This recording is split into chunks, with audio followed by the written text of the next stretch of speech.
This is YusefAlTahirs, and I think I should explain myself.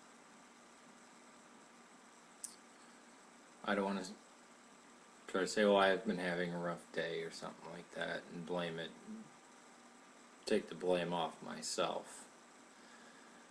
But I got a message from a Catholic saying a very famous YouTuber, Protestant YouTuber, became Orthodox.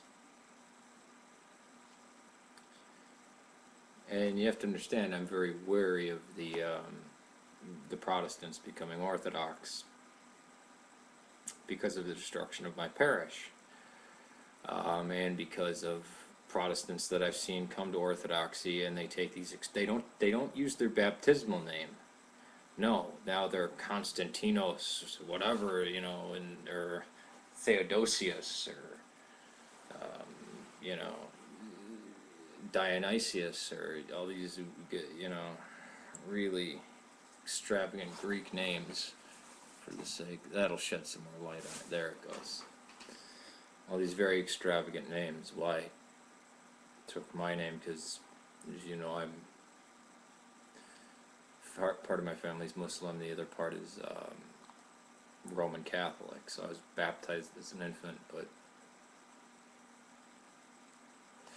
went to the masjid when I right after confirmation. Now, I can't see, so I'm going to turn this off. No, now you can't see me. So, I would see the Protestants come in with their 150 prayer knot Shaktis. If you're laity, you should have something like this. And there's really no distinction between laity and the priest. We are all priests. But I wonder about people. I want to ask them, how long were you a catechumen for? 6 weeks? Or here's less than that. I want to know if they believe Christ died for their sins. Was he a sacrifice that died for your sins? When people ask you about heaven and hell, do you honestly say that you believe in heaven or heaven and hell, or do you say, well, honestly, I can't use those terms anymore because it doesn't apply, because all souls go back to God? Is the church the one true, holy, Catholic, and apostolic church? How do you feel about the toll houses? Do you just swallow that whole, or do you battle the toll houses because they are against the teachings of the church?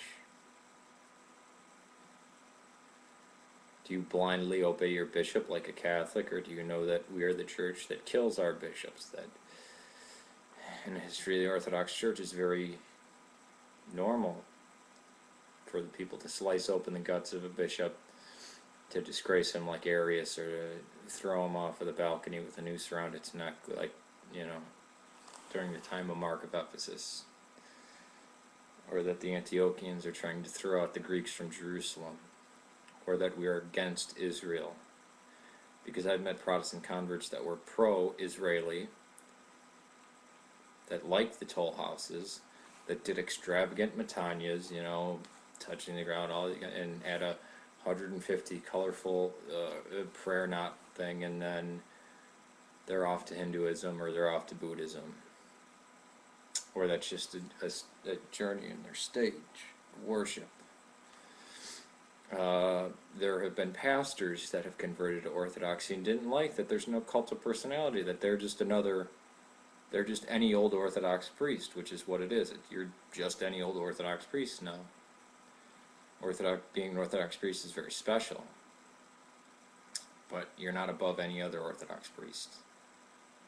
You can go to any parish, anybody can do that. Do the Protestant converts talk about the 7 sacraments? Do they adopt that from Peter the Not-So-Great of Russia? It came in.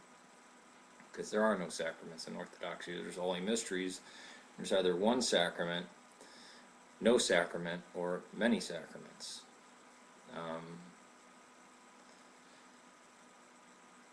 Is the Theotokos one of the great defenders in your prayer life.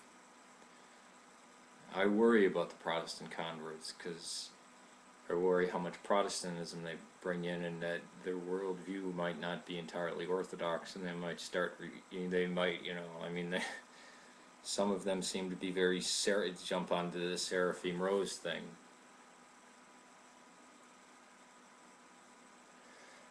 Or start speaking of canon law or systematic theology. Or might say, there's a good catechism, as if there's a such thing as a catechism for the Orthodox Church, and that everything doesn't revolve around the hypostatic union and the incarnation. These are things that scare me. Because my parish got cracked by it, and independently I've seen the converts who it's fun for them to be Orthodox. And it's joyful and a blessing for me to be Orthodox, and I'm proud to be it, but it's like being a knight or a marine or a samurai. It's a disciplined life. And leaving Islam, there's a price that I carry with me. From day one wanting to be Orthodox, it took a long time for me to get into the church.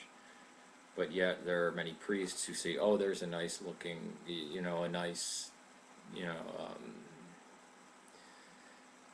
worldly successful person. Let's bring them into the church. Which diocese? Was it OCA? Was it the Greek Orthodox? Was it the Antiochians? These are the questions I have. They might be selfish questions, but it's a concern because it's my church. How do you feel about Serbia? Do you think the Balkan War, that the Serbs were right, that our brothers in Orthodoxy were right in fighting against the enemy? And would you stand beside them with an AK-47, driving back the KLA and the Albanian and the Muslim horde? Or do you still think that NATO is right to bomb them and not even stop bombing for Holy Week, or that Israel has some claim to that there is a such thing as Israel besides us, besides that we are the Holy Catholic and Apostolic Church, Eastern Orthodox Church is Israel? Do you still use words like heaven and hell? Do you know that all souls go back to God? It's either a blazing furnace or finding away the dross. These are the questions that I have. I spoke too quickly, and I need to apologize for Together for Peace. But it scares the daylights out of me when somebody says, "Oh, a famous YouTube Protestant became Orthodox." That should scare any Orthodox person.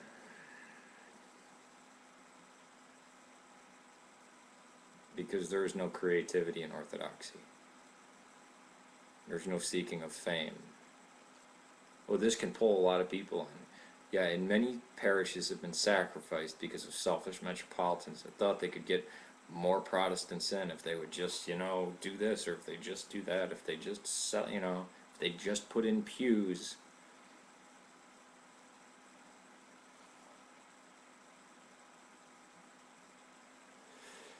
That's how the devil sneaks in. Just give a little, just start, or the hyper old calendarists that have no unity and still want to be part of ROCOR.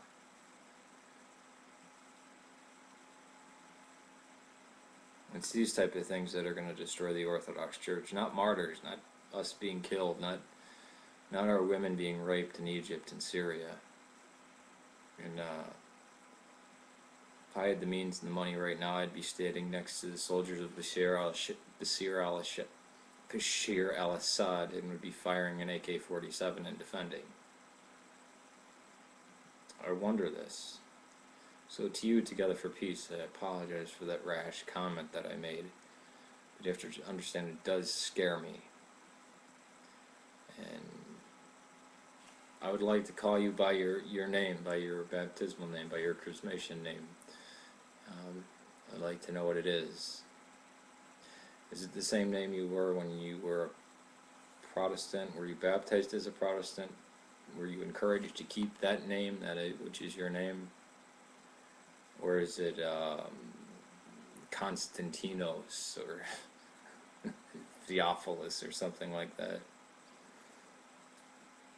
Just some questions and just some concerns, trying to explain myself, not excuse myself. Peace to you, and may God save Serbia. And God bless Archon Zeljko Radnatovic. May God save Serbia and Syria. Peace to you, brother, and welcome home to the church. I welcome you fully with open arms. And hopefully we'll have a good dialogue.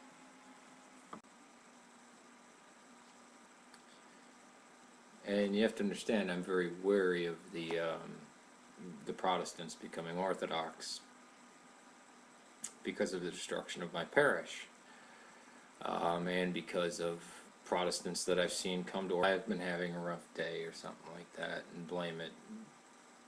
take the blame off myself. But I got a message from a Catholic saying a very famous YouTuber, Protestant YouTuber, became Orthodox. Really extravagant Greek names, for the sake. That'll shed some more light on it. There it goes. All these very extravagant names. Why? I took my name because, as you know, I'm part of my family's Muslim, the other part is Orthodoxy, and they take these. They don't use their baptismal name. No, now they're Constantinos, whatever, you know, or Theodosius, or you know, Dionysius, or all these, you know.